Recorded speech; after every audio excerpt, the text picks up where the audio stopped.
Okay, this is the beginning of the Conservation Commission meeting for the 14th of June, 2021.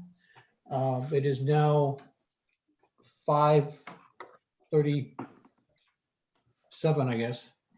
Oh, 33, my mistake. Present are myself, Joe Pyrrhic, Lorena Jones, Melissa Welsh, Phil Roberson, Howard Hall, and Warren Hall. We need to approve the minutes from the last meeting. Has everybody read those? I sent them out. Yes. Do you have any questions on the minutes from last meeting? It's fairly straightforward. No? I guess we can raise our hands since we can see everybody. So I'll make a resolution to approve the meeting minutes from May 10th, 2021. Second? Awesome. Okay, I'll all in second favor? the Raise your second hand. it. Okay. Raise your hand for all in favor. All in favor? Anybody opposed? Okay, carried, they're approved. We have this continued petition from the Sense Corporation for the solar project in West Main. I asked for a legal opinion last month as to whether or not we could table this until they come back and repetition us. What was the result of that, Warren? I haven't heard back yet, Jim. I'm still hunting that down for us. I know we have no new information from the applicant. Is there a way to unilaterally table it? I don't know. Jim, this came up in the planning board's monthly hearing last week, and the town solicitor indicated that they're working on resolving some easement issues. That was communicated from the applicant's attorney, and they expect to have that hopefully done next month. So I feel pretty good that, based on what I heard at the planning board meeting last week, this application may move forward We should just the month of continue. July. Okay, so I So- propose that we continue it for another month, and what will happen will happen. Yeah. All right. Do that. New business. We've always had a vice chairman for this committee. The bugaboo is I'm having my left knee operated on next month, and I may or may not be able to attend a in-person meeting. They're going to have in-person meetings, they think, by the time we have our next monthly meeting, and I don't know whether I can attend it or not. So you can either appoint somebody when we get there and have them run it, or you can elect a vice chairman that will run it when we get there. Which would you prefer to do? Anybody? I have a question. Is Sure. there a chance that they'll go to in-person with an option for online, and hence you could That I still- don't know. Do you know, Warren? I do not know. I've asked that question and still waiting for clarification from Wendy Marshall, the clerk. Well, I asked her and she said that the town hall most likely be open by the time we get to the next meeting. Yeah. He said the state's going to relax their restrictions and open it up. So Yeah. can we elect to, as Jim, Phil said, to elect to have an online meeting regardless? I don't know. Why, do you want to just leave it as an open subject, and then if we are required to go to the city hall and I'm not able to go, that somebody will take over for that one meeting? well, Jim? Yeah. My recommendation would be that we in fact do appoint a vice chairman. And my rationale for that is because if there is a vice chairman appointed and they know that you are not going to be able to be present, then the person knows in advance that he's going to be running the meeting, can prepare for it, make sure all documentation's ready, et cetera, et cetera. If we don't appoint somebody and just decide to ask somebody to act as chairman at the meeting, then that person is not prepared for it and may not, be familiar with the required rules of order and stuff like that. So I would recommend that we in fact do appoint a vice chairman if everybody's in concurrence. Any other thoughts? Sounds logical to me. Yeah, it does. That sounds very logical. I concur. The logical person. Good idea. Peter, who's not here, he's been here the longest.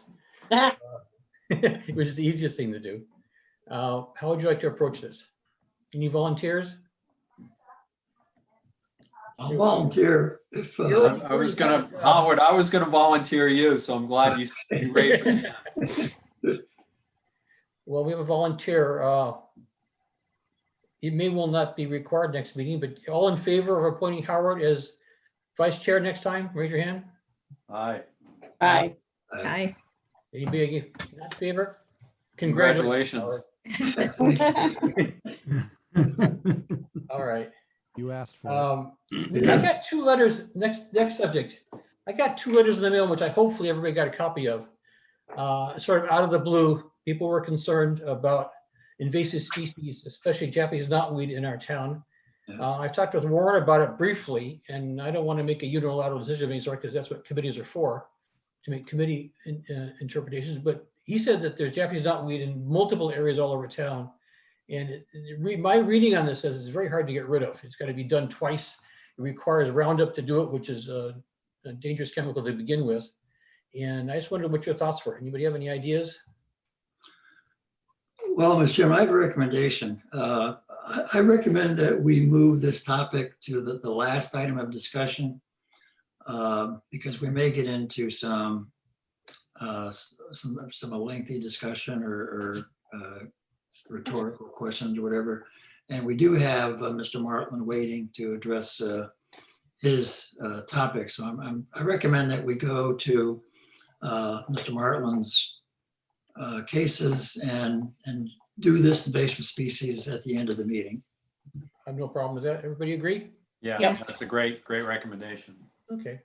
Then we have a presentation about A1 Roofing's proposed construction project on Aquidneck Avenue, lot 507, plot 114. So I'm Mr. Martland.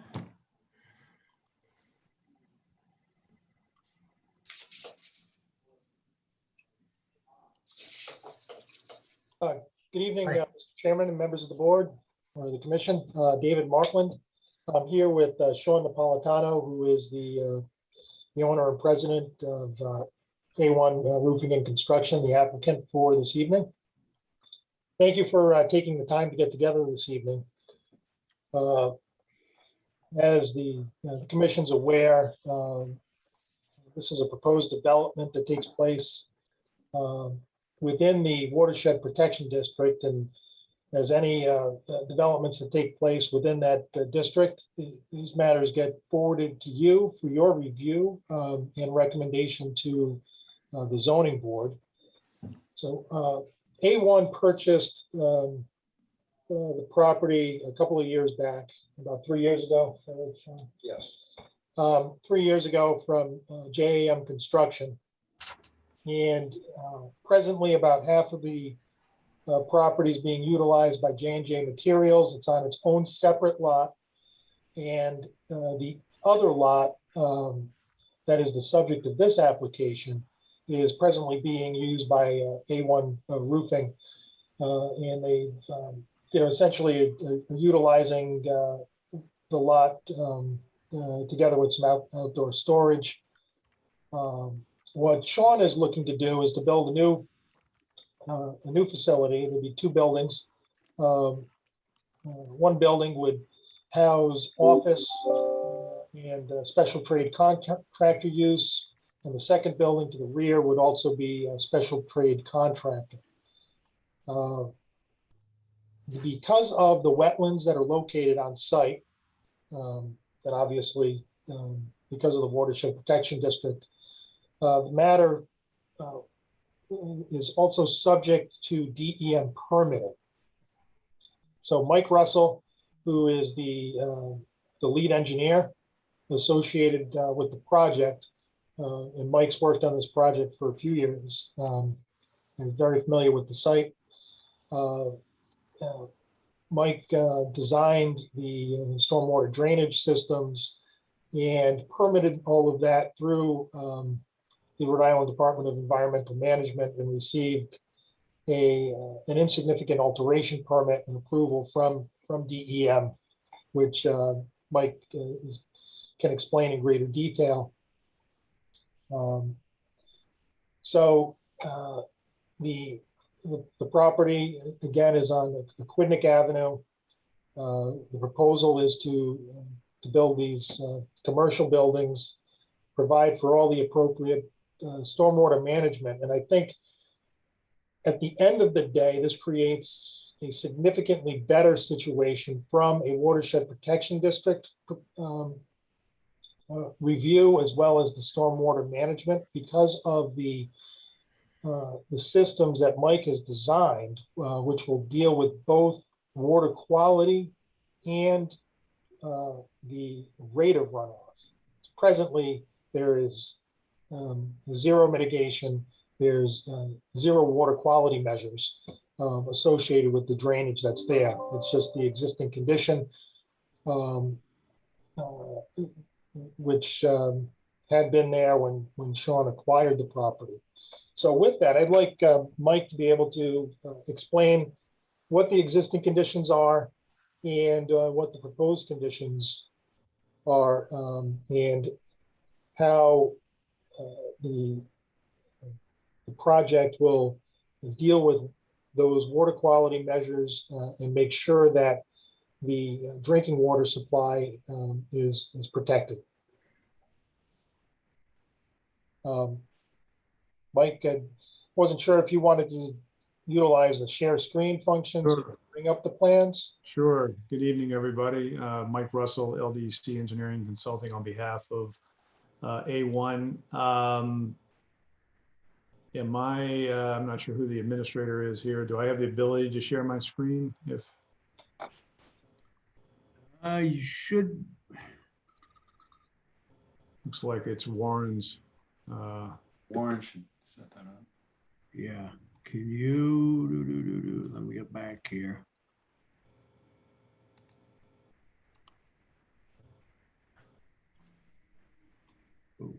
Looks like Warren is sharing his screen.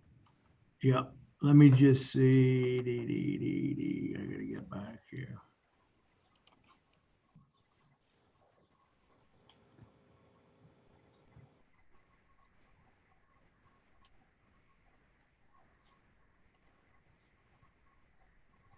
Give it a shot, Warren.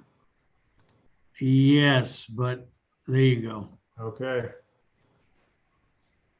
All right. So good evening, everyone. Once again, Mike Russell, LDEC Engineering Consulting on behalf of A1. So I think Dave gave a pretty good general overview of the project and where we are today. I'd like to just expand on that general overview a little bit and give the commission a sense of the site, proposed site plan and the permitting that has taken place to date. Let me get back to, so this is the existing conditions as it is today, more or less. Can everyone see that, or would you like me to zoom in a little tighter? If you could zoom in a little, it'd be great. All right. All right, I may have to, just pardon me, I may have to pan around a little bit, but you can see that this is the existing access off of Aquidneck Avenue here into the site. The property appears to the casual observer as kind of a unified operation, but as Dave mentioned, J&J Materials operates their operation, pardon the redundant English there, on lot 2. Which is 990 Aquidneck, and then A1 has their, or some of their general operations here on lot 3. So it's largely a paved, compacted gravel, essentially impervious surface all the way up to this Jersey barrier line, all the way to the back property and down the common boundary to 990. What we are proposing on doing, if I can toggle to the next sheet, this is just the general site layout plan. So let me start over here at Aquidneck Avenue. So we had also had an application because of the property fronts on State Road, Aquidneck Ave. We had an application to DOT for a change in use, and also which included a curb cut alteration. So currently, the property line splits the Carty's lot and this property more or less down the middle of the existing curb cut. What the applicant is proposing to do is to widen the curb cut on their side, their property, to gain 30 feet clear to maneuver their equipment and vehicles in and out of the site with ease. As you enter the site, as Dave mentioned, there's 2 proposed buildings. One, this forward footprint, is an irregular shaped building that's mixed use between office space and general tradesman contractor space. The rear building back here, which we're referring to as building 2, is about 5,200 square foot footprint, which will be exclusively a contractor's unit space or tradesman space. We provide enough parking for each of the uses. The site has general landscaping, site lighting, pedestrian access, utilities. Both buildings can be served by municipal water and sewer. Dave mentioned the stormwater management system I'll get into in a little bit, but this was approved by DOT with the principal request being the widening of the curb cut and also a review of the stormwater management. We also had an application to DEM for wetland review and stormwater management. We engaged National Resource Services, Scott Rabidou's group, to assess the wetlands. They had delineated the area and applied the requisite buffer and setbacks to those delineations, which we then designed the site plan from. As Dave mentioned, we received an insignificant alteration from DEM with some conditions which we've applied. If I can toggle to the next screen, I can show you the site grading and stormwater management. I'm just going to zoom out just a hair here. Okay, so what we have done here is some of the commission members have been out to the site. It's relatively flat site. The property itself up to this existing limit of disturbance, and then it's steeply sloped down to the wetland. There's an intermittent stream there, which is tributary to Bailey's Brook, way down the line. But we've more or less maintained the existing elevation platform throughout the site. We've made some minor cuts or fills to direct the water to the appropriate practices. But essentially what we have here is a perimeter system. So from the buildings, from the central area, we're directing all the roof runoff, surface runoff to filter strips, which are here along Aquidneck Avenue, here to the north end of the site, and then here along the common boundary to where J&J has their operation. These filter strips provide water quality treatment. They also provide storage for stormwater, some infiltration. And in the back here is our primary practice, which is another filter strip combined with a conventional detention basin, if you will. And our discharge is off the southwest corner of the property into this vegetated area down into the wetland. So the flows are treated, the rates and volumes are mitigated prior to its discharge point. So we meet all of our pre-development conditions. And that was approved by both DEM and DOT. I'm not sure if Dave mentioned this or not, but we did go to the technical review committee for review prior to going to the planning board, and they issued a positive recommendation on this as well. So happy to answer any questions the commission members might have about the proposed site plan.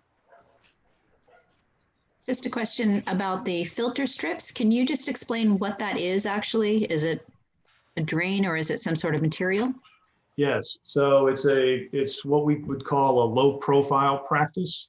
Let's see if I can go to my detail sheet and you can see a cross section of that.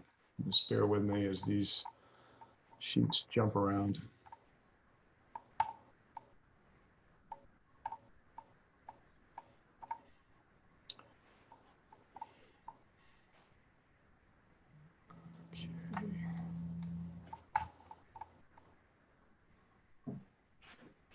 Okay, here we go.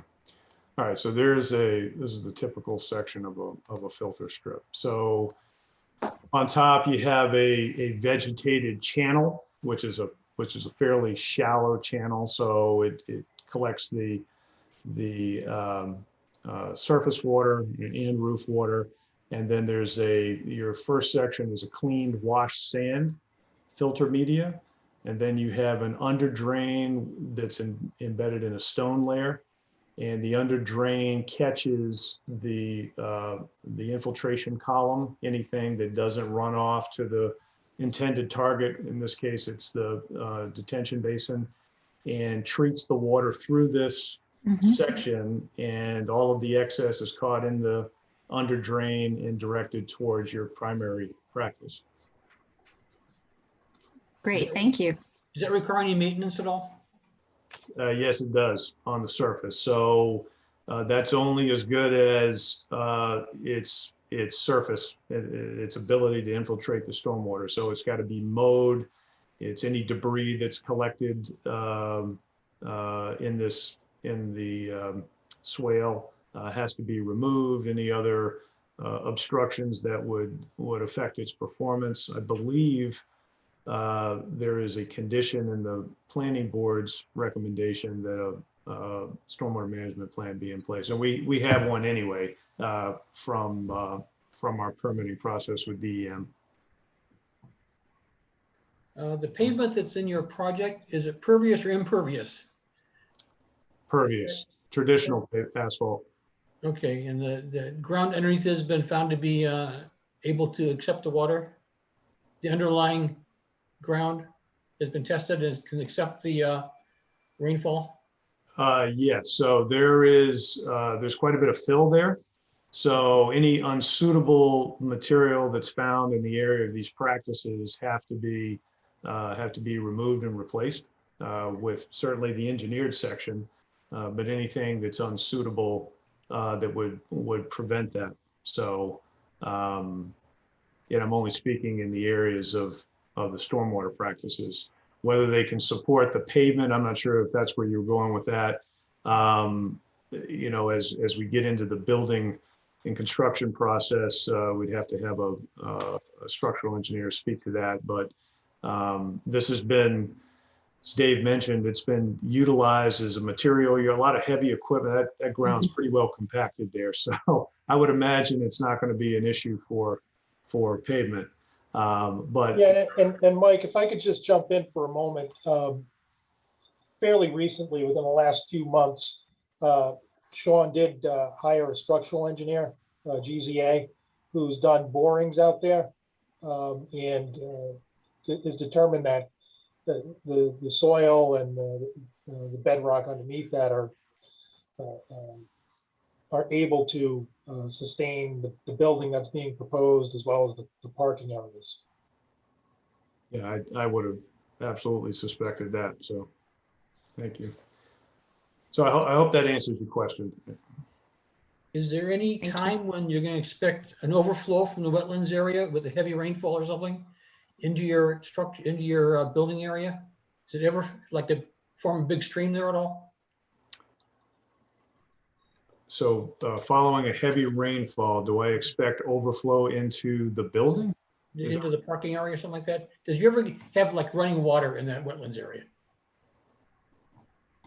Well, it's been classified as an intermittent stream. So when these practices reach their capacity, they're going to direct the overflow to where the flow is for the respective storm goes now.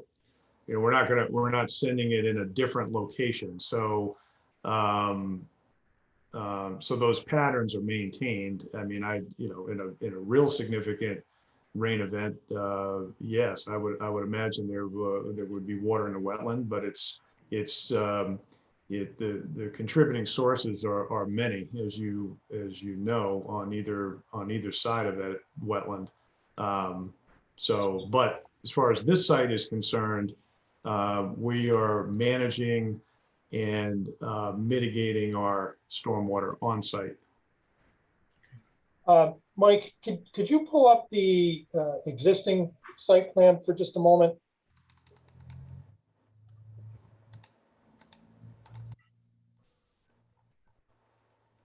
Mr. Chair, when you have a break here, I want to ask Mike a question too, please.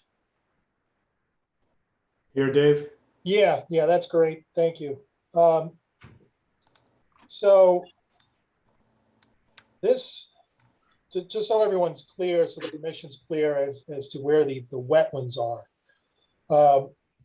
The wetlands would be located at the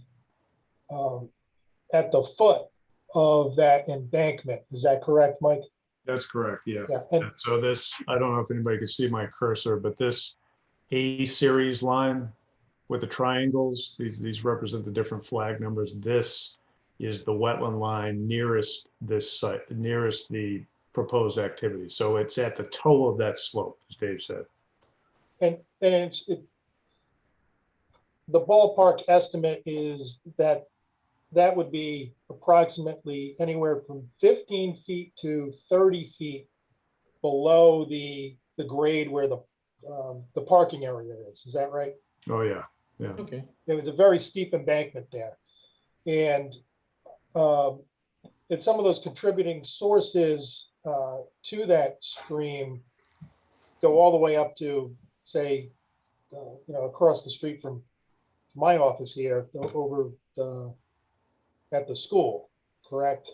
Oh, yeah. It's You got the wetland there, flows underground over to the pond at the Cardy's property, which then ultimately goes into that area. Is that right? Yes, Yeah. that's correct. Yeah, Mr. Martin, you just described the water course that goes into Bailey's Brook, which when I saw this proposal, that was my primary concern of potential issues to that water course, which is part of our town's water supply eventually. And my concern was that making sure that your design proposal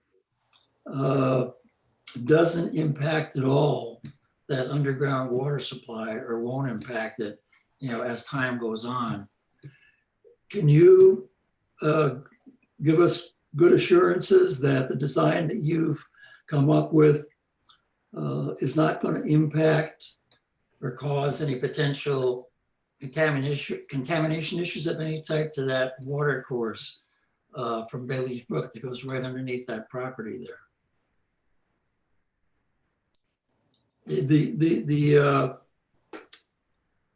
The filters that you've designed in the filter system, I assume that is to direct water away from that water course, or not into it, is it? Where is it? Where's that water being directed? It would still have to be under the state regulations, continue to be directed into those areas. Isn't that correct, Mike? That's correct. Yeah, they're designed, or they're located to direct, well, it's kind of twofold. It's to direct water away from the developed site. And it's also designed to direct water towards their pre-development, their current locations, where the water wants to go on site right now. If I can comment really quickly, just on the surface, it looks like where the water wants to leave this site right now is over a huge swath of land, but in extreme circumstances, heavy rainfall, you're basically going to divert all of that into your retaining pond in the southwest corner, and it will all, when that fills, go out there. So it won't go out through the length of the property in a gradual manner, but the excess will all go out through the southwest exit of that pond. Is that correct? Right. So essentially everything is working its way towards the wetland. Everything goes, the water wants to go all along this edge and out this corner here. So the direction of flow, once you get down into the wetland and going west, it flows in a westerly direction. So to get back to Mr. Hall's question about assurances and whatnot, as Dave mentioned in his introduction, there is nothing there now. So anything that is put there is going to provide a significant improvement. Roof water, for example, is presumed to be cleaner than runoff from pavement. So you're introducing about 15,000 square feet of roof area here, which is not going to carry the pollutants and contaminants that traditional pavement asphalt area would. So that, coupled with the fact that there's nothing there now to treat or mitigate this stormwater, in my opinion, is providing a significant improvement. And now the maintenance, going back to an earlier question about maintenance, it's only as good as it's maintained. So provided that the maintenance is kept up, these practices should perform. Going back to the asphalt that you mentioned, I think you said it's pervious asphalt, is that correct? No, this proposal is traditional, conventional asphalt. Conventional. That would Impervious. be impervious. Yes. Okay, a question I have is, are we losing groundwater recharging as a result of this new development here? No, these practices propose to put it back into the ground. These filter strips and these basins they're not lined. They're allowing recharge. Okay. All the water from the roofs will drain into the discharge systems? Yes. Okay. All right. I had another question. The petition stated that you propose to construct an office building and a special trade contractor building. And the petition also states that there will be no bulk material storage in either building. However, the drawings identify loading zones for each building. And what is the plan to be loaded into and out of these buildings? Is the material storage of any type planned for these buildings? I can answer that. It's actually no outside bulk storage is how that should read. So there are two types of special trade contractors. One that can allow the bulk storage of materials, which would be soil and rock and stockpiling of materials. And so that's not what's being proposed, that kind of bulk storage. But would there be storage of, say, roofing materials within the building? Certainly there will be, but that is a permitted type of use for the special trade contract. Is there any materials to be stored in there, planned to be stored in there that would qualify as hazardous materials? Well, I don't have the full materials list, but there would be things of, types of materials such, adhesives and things of that nature that could be stored. Could somebody solvents. Could somebody check and verify for us the definite fact that there won't be any hazardous materials stored in there? I asked the question because I think, this is a zone 1 watershed protection district. And I believe that the storage of hazardous materials within a zone 1 district is a significant concern. And we could certainly put together a materials list. I'm not asking necessarily for a materials list. I just want a identification whether there will or will not be any hazardous material types stored in the building. And if so, I don't think anything really beyond the, when you're looking at cleaning solvents or things that, like I don't know, derivatives of that have benzene or something of that nature, which would be, a significant issue to the watershed. No, that type of stuff is not going to be stored. Obviously there are cleaners and things. I'm just trying to think of all the different things. You've got cleaning elements, cleaning fluids. There may be paint, but not. Those would be the types of product. Sean, you want to? Yeah, so there would be a dedicated hazardous material storage area within the building. and is that area constructed such that to prevent any kind of constructed differently. leaks to occur if they should? Yeah, you want to come closer? So Yes, so it's constructed differently, so it would be essentially encapsulated with all masonry walls, and it would also have a concrete slab with no floor drain or anything in that area.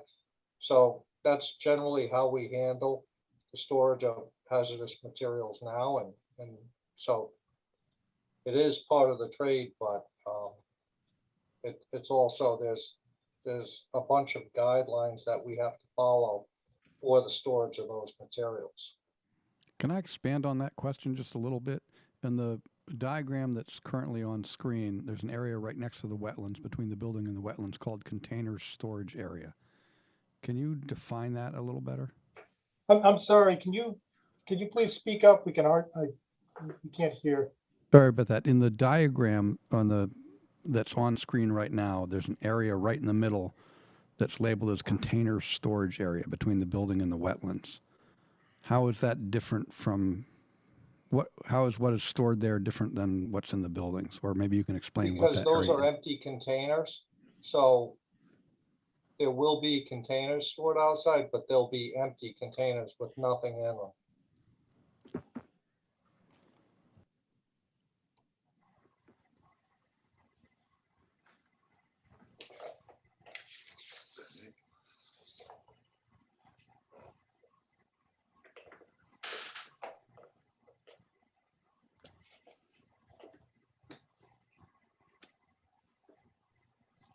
And Mike, just getting back to the issue of the maintenance of the stormwater areas. In addition, you're required and you've put together a stormwater management plan, correct? Correct. And part of that plan is a maintenance plan, correct? That's correct. So in addition to being in that document you've prepared, you've also got maintenance notes on the site plans. Yes, that's correct. And under the town's ordinances relative to stormwater maintenance and management, the property owner is required to submit annually to the Department of Public Works and the town engineer the results of the inspections and maintenance of those areas. Isn't that right? That's correct. So there is a check and balance here. So it's not that, that these plans are simply put together, but property owners are required to file their those inspection reports with the town pursuant to town ordinances. Yes, I think what Warren, correct me if I'm wrong, is it section 153 of the code, 151? I believe it's 153 is the stormwater, 151 is the construction site runoff. Okay. Yeah.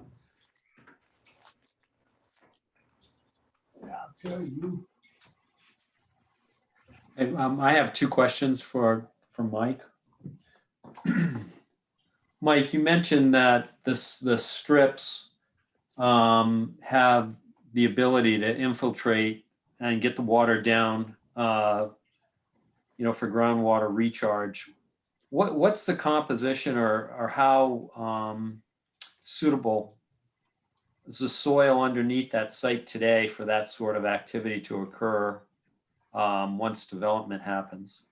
Yeah, so kind of going back to, it was a similar question asked earlier. So there is fill that is throughout this site and varies. So I'm sure. So fill is not a suitable material to infiltrate stormwater. So there will have to be some remove and replace undoubtedly in these areas. We did not test in every single location of the stormwater practice, but we did some random testing. It indicated varying levels of fill. Once you got down to the natural material, typical Aquidneck Island soils, moderately to poorly draining, but you're putting an engineered section above that. So it acts in two ways. It carries the water and it infiltrates the water. So provided that natural underlying section of soil is suitable and not a fill material, which you can't quantify or model, so it's called to be removed. That's what would be done. All right. Second question is along the wetland edge. You mentioned 15 to 30 foot grade change. Are you just going to try to slope that down to the wetland, or are you is there any type of retaining wall envisioned for that edge? Right. So we're going to hold that edge at its. Let's see if I can. We're maintaining the existing limit of disturbance. So these Jersey barriers that are here now. Right. That's what we're going to work up towards. So there's no further encroachment beyond that. This gray dashed line is our limit of disturbance. So once we get to the top of that slope, we'll have our sediment erosion control measures in.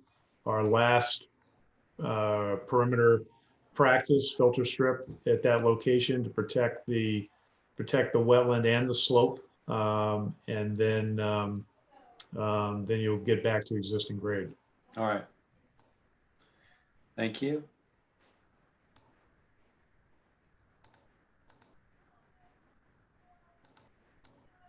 Are there any other questions? Comments? Warren Hall, do you have any issues with this or any comments? I do have some comments, Mr. Chair, and I think the filter strips that are proposed here, I just want to make sure that it's clear that those strips in the whole design, they do make their way and they daylight into the detention basin. And what they've done here is basically hoop the entire site with these filter strips and swales to control that stormwater and give it treatment before it leaves the site. So Mike, that's what I was going to see, if possibly you could just show those filter strips in plan view one more time and where those pipes from the filter strips discharge. So after they fill up, after that filter strip is full and starts to run, if there is any backup or overflow, before that happens, these areas are discharged into the detention basin. I just want to make sure that was clear. That was one of my comments. But other than that, I mean, I think it's a good design. It's sound. It's really, I think, as much as can be done with the site. I don't think I can ask for much more than this. It's a good design in my opinion. But Mike, go ahead and just show where those filter strips run and where they discharge, and be certain that everybody understands that.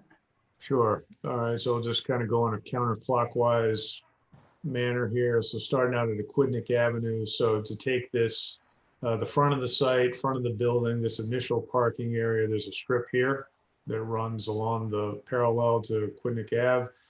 It's the hatched area that you see here, narrow hatched area.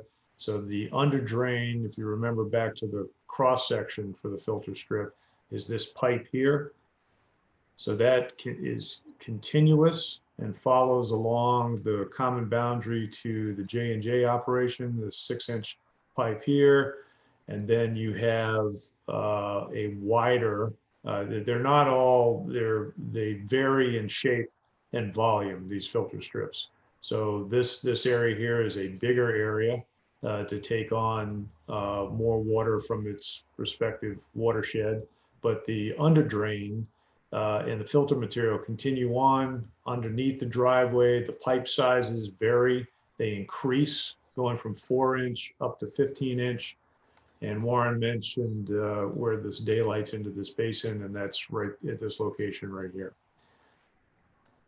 And then you also have a strip on the north side here, much smaller practice. Once again, very irregularly shaped. And here's your under drain, which daylights right before the wetland. Actually, it's kind of it's very irregular shape. So it's picked up here. It flows in this direction down into this lower section, and then daylights right before you get into the wetland complex. And this filter strip here is more like a level spreader. So it's broad. There is no under drain because we don't want a point source into the wetland. What happens is you get sheet flow into the filter strip. It fills up and uniformly spills over the edge of the filter strip. So there's no piped discharge. There's no under drain for that. That's more of a broad crested discharge. And that's just to slow the flow down, give it kind of even distribution down that slope, because we don't want any erosion. We don't want point source discharges into the wetland. So, and that covers those strips cover the full perimeter of the site. Mike, can you educate me a little bit so I can see how those filter strips cover the perimeter of the site? And it's pretty obvious to me how the surface water will drain into those. What I'm not sure is, how does the roof runoff, how is that controlled? Where does that go? Okay, so that's just, it could be a number of two-way, but because this is a very flat site, the idea here is that the downspouts will discharge to the surface. So if there is, for example, a roof downspout on that corner right there, it'll discharge water directly into the filter strip. If there's one here, it'll discharge on the ground and, you know, follow basically the grade, whether it's to this filter strip or across to that one. Gotcha. Thank you. I have one last question for Mike. So Mike, seems to me that, you know, from a water quality standpoint, certainly in Middletown, where we get issues is when we have a heavy, heavy rain event. And, you know, the excess water that ponds or flows at a rapid pace kind of bypasses a lot of naturally occurring and otherwise man-made filtration apparatus systems, whatever you call it. So in looking at this site and understanding other commission members' sensitivity about the Bailey Brook and the town's water supply, in a heavy rain event, those filter strips are going to get maxed out, and you're going to collect in that water retention basin at the southwest corner. Is there any filtration capacity associated with that basin before it discharges down into the Bailey Brook? So like there's a huge downpour. I don't know. I haven't seen any recently, but I was in a few up in Providence today. And the storm, the drains were overflowing at times this afternoon. And I know a lot of that water just kind of bypasses traditional routes. So is there any filtration planned in that larger retention area? Yes, there is, but I think the important point is when you're talking about rainfall events of that magnitude, your water quality and filtration, I mean, that takes place in your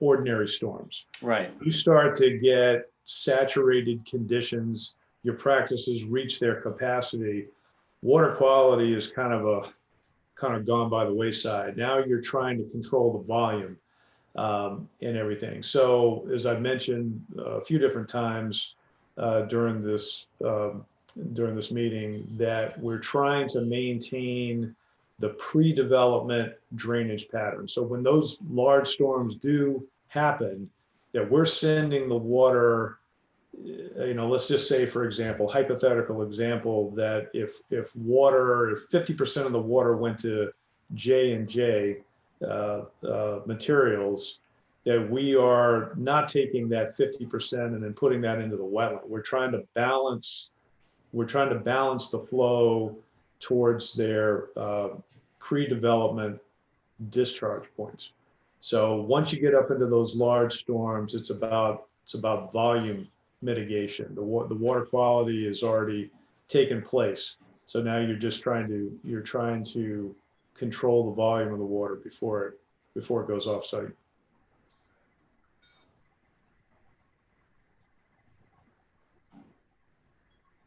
Dave, you're muted. I had one question still. Thank you. If you have an open container, empty container storage area, where do the full containers come from, and where are they kept? What was in them before they got put in the empty container storage area? Construction debris or household debris or whatever somebody might put in there. No hazardous materials, just. Are they big container like the big refuse things you see in front yards? Are they? What kind of containers are they? Well, they're the same containers that are there that for the disposal of construction site materials and households, 10 and 15 yard containers. So there are no full ones on the property anywhere. They're just empty ones. Correct. Okay. But these are what most people would consider dumpsters as opposed to shipping containers, right? Yes. Is this the only place that you have to store these dumpsters? I don't think it's a good practice to store them in a water protection zone 1, if possible, if there's another alternative.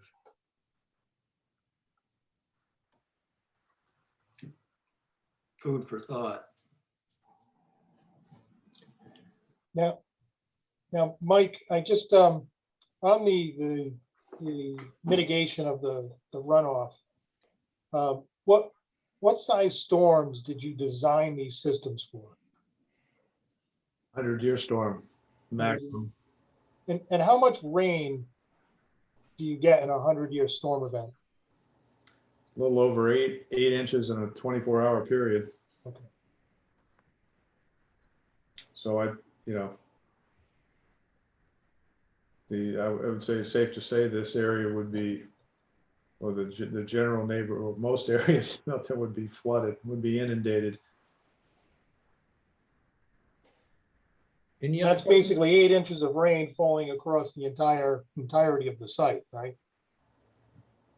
That's correct, in a day's time. Are we ready to take a vote on this, or are there further issues? Anybody? All right. I need to get, I guess, they need to have individual people voting on this. It can't just be an aye or no. So We have to state what we're voting on first, correct? we're voting Chairman? on approval of the A1 roofing and construction project at 990 Aquidneck Avenue as planned without alterations. Yeah, let me make a observation here. I want to ask the Conservation Commission members if we want to do this or not. You know, we're going to make a recommendation for recommend to the planning board or the zoning board to approve or not approve this petition here. I think we're probably going to recommend approval of it. I don't see enough issues that cause us concern, but as part of that approval, if we agree on it, I think we should recommend that open containers of debris should not be stored on a watershed protection district 1 site if possible. This is not prohibiting them necessarily, but it is stating our view as a Conservation Commission. I think they reassured us that they were going to be empty rather than full containers, but I thought I heard at one point where somebody said that there could be full containers there. No, there won't be any full containers. Oh, okay. So no containers with debris will be on the property at all then, correct? Well, I have one active container that we use for debris because I have to run my business, and so just to keep the site clean, and it's just general construction debris Oh, like a typical dumpster at a job site. Okay, but you're So not. there would also be one, associated with the buildings for trash and things of that nature. Correct. Okay, all right. You're talking about the storage of excess containers that are full of debris. There will be none of those stored. That was my concern, yes, whether that was going to occur or not. Okay. All right, Mr. Chairman, I would make a motion then that the Conservation Commission recommends approval of the petition based on the proposed design for improved water quality treatment on the site. second. Anybody? I'll Second, Okay. We'll go through and get a vote, I guess. Melissa, yay or no? yay. Joe? Yay. Peter? Yes. Phil? Yay. Howard? Yes. Myself, yes. There are nobody else, so there are no no's. It's always been carried as presented. So let's move on to the next subject, which is Diego's Middletown special use permit for expansion of existing restaurant. Mr.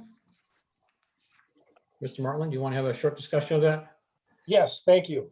And as luck would have it, both Mike and I are involved in this same petition. This is much less significant. The Diego's restaurant's located down on the Lower Aquidneck Avenue, but close to obviously to the reservoir. At the rear of the structure, there's an existing deck. What the folks at Diego's would like to do is to rebuild the deck. And part of the rebuild of that deck also involves a minor expansion, approximately six inches, additional occurring into the setback. So we need zoning relief for that, but also the addition of a third story deck that acts as both a roof over the second floor deck, as well as a walkout for the top floor. Because this is also located in Zone 1 of the Watershed Protection District, there is a requirement, obviously, to come before this commission. So you have an opportunity to review the plans and raise any concerns or issues with that. There haven't been, there's really no increase in really the lot coverage here. It's just a very minor increase. There haven't been any additional stormwater management matters being dealt with respect to it. So we're basically trying to work within the existing footprint, albeit for a minor slight increase to accommodate for the roof over a portion of the deck. I don't know, Mike, if you wanted to sort of explain what's happening with the site plan and the proposal. Yeah, so just is the, can the commission members see the site plan? Yes. Everything's good? Okay. So just as a matter of orientation for what Dave just described, the shaded gray area here is the proposal for the second level. And the dimensions are noted there. Their closest proximity to the property line. So all of the parking is maintained there. This is, as Dave said, this is just a pretty minor reconstruction at second level.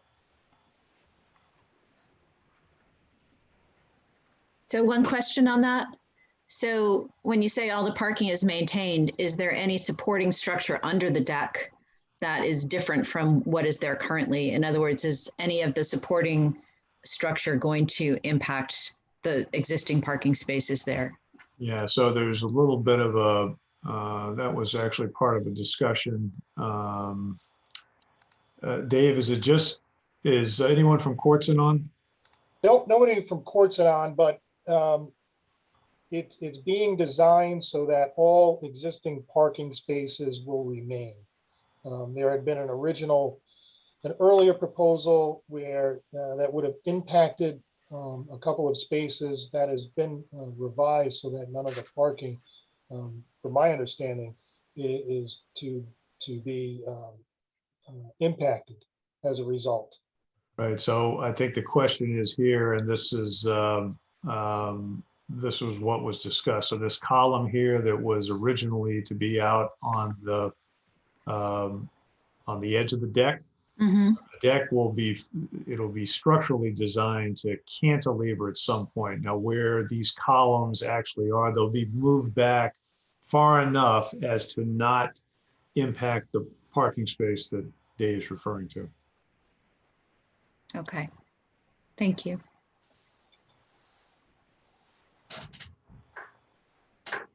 Oh, just to be clear, the only increase in coverage is based on the roof? The actual deck size is the same? That's correct. Hmm.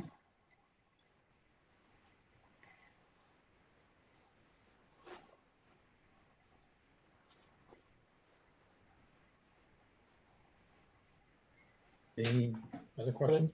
And obviously, all of the existing runoff from this site and from Aquidneck Avenue that goes into the site exits towards the rear of the property and ultimately into the moat. Is that right, Mike? Yes, yeah, so there's kind of a, to use a phrase from the previous matter, I mean, the drainage patterns are maintained. There's no grade change here. There's nothing proposed to affect the drainage. All of this is second level, upper level construction or reconstruction. So where the water wants to go now is where it would go after this is built. Mhm. And on that point, just in general, this is an area where the water ponds up at the bottom of that parking area. So it may not be impacted by this construction, but I think it is something of concern on an ongoing basis that the water sits there at the bottom of the parking area. So just for everyone's awareness, I think that's something to consider for any future development here. Yeah, so if I could just discuss that a little bit here. So if Mike, can you pull the screen down just a little bit on that plan? So if you look to the edge of pavement, there are parking spaces located in there. Those particular spaces and where that ponding occurs is actually on property that is owned by the City of Newport Water Department. The city has demanded that the folks at Diego's not utilize that area for parking. Now that parking area, as best as I can figure in looking at aerial maps, has been there for 20 years. And the prior owners utilized that parking area. It was repaved and improved by the prior owners when the folks at Diego's bought this property. Because of the stance of the city, we have filed a claim in the Superior Court seeking to continue to use those and actually acquire the property.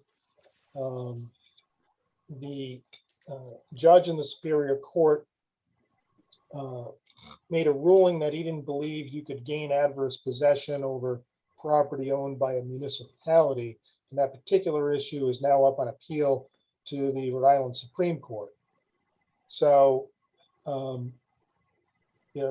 issue there is, that's still yet to be determined. We had made proposals to install additional drainage to deal with some of those issues off-site with the city, but the city did not want to entertain any of those discussions to alleviate any of those situations that we were seeking to address. So none of the proposal that is before the commission this evening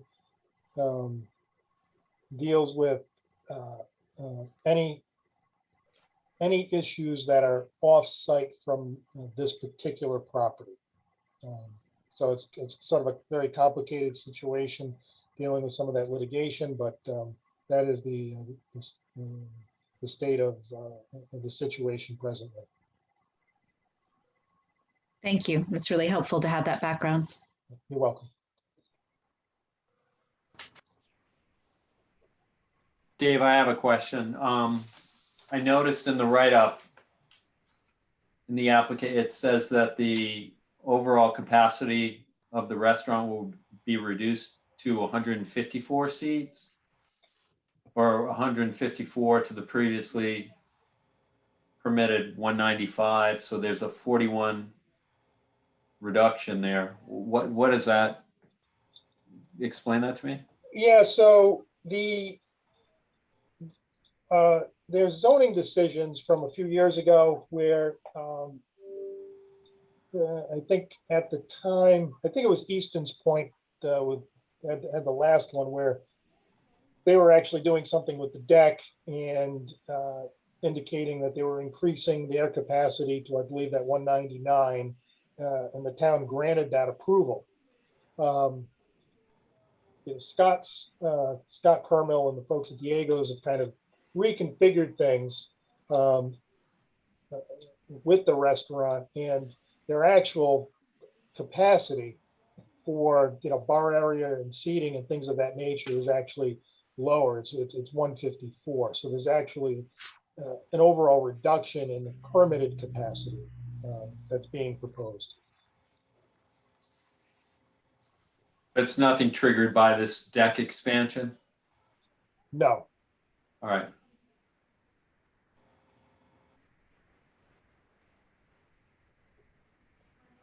Warren Hall, do you have any comments?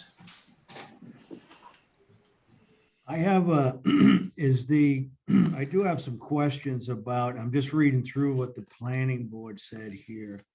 Are there any stormwater mitigating measures on the property? None that I'm aware of. Okay. Is it 100% impervious now? On this lot? Yes. Yes, I believe it is. So where the new decks and the roof covering is not going to impact any types of pervious or impervious material. It's all the same. That's correct. Yeah, it's over impervious. The deck you were talking about where the column's going to be relocated, that's all paved right now? Yes. Is there any chance of any mitigate? There's nothing you can mitigate here, huh? You got floodplain, the site drops down considerably. Let's see if I can find a picture here. And that, you see that That's a picture good there? Yeah, it's behind. Mhm. I see it now. So you can see it's paved right up to the back of the building. So that's the idea. Gotcha. That's all gonna, so it's not like there's grass or landscaping underneath there. Yeah. No, that's all I have. I don't. No filter strips there. Any other concerns or questions? Somebody want to make a motion? Mr. Chairman, I'll make a motion that we recommend, Conservation Commission recommends approval of the petition based on that there's no apparent impact to any adjacent watershed areas. I'll second that motion. Okay, let's take a vote. Go through the same list again. Melissa, Yay. Joe, Yay. Peter? Go ahead. Okay. Phil, Yay. Howard, Yay. myself, yay. It is carried. So this proposal is approved as presented per Howard's recommendation and proposal. Thank you. All right. Very much. Thank you very much for coming. Thank you. I have a question for the rest of the crew. Do you want to continue with the invasive species discussion, or do you want to table that and put it on next time? I move we table it. So will anybody else have a concern about that? Okay, so we'll continue the discussion of invasive species for our next meeting and try not to go to last again, but we'll try again. Anybody have a motion for adjournment? So moved. Second? Second. All in favor, raise your hand, I guess. Aye. We are adjourned at 7:47 or 6:47. So thank you all. And I'll let Thank you you. know how we're doing, what's going to happen next month and where it's going to be, et cetera, et cetera, et cetera, since I don't know yet. Thank you. We'll be Okay. looking for those emails. Yeah, thanks.